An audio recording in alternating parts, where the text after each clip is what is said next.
За сайн санаа намайг гигэний гэдэг. Наваг хамбар. Наваг төвшин цагаан гэдэг.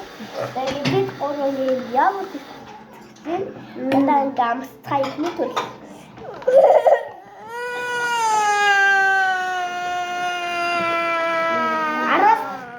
Араас чөлн.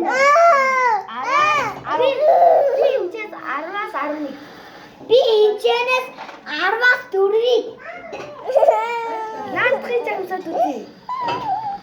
За дараа нь холимгийг амсан.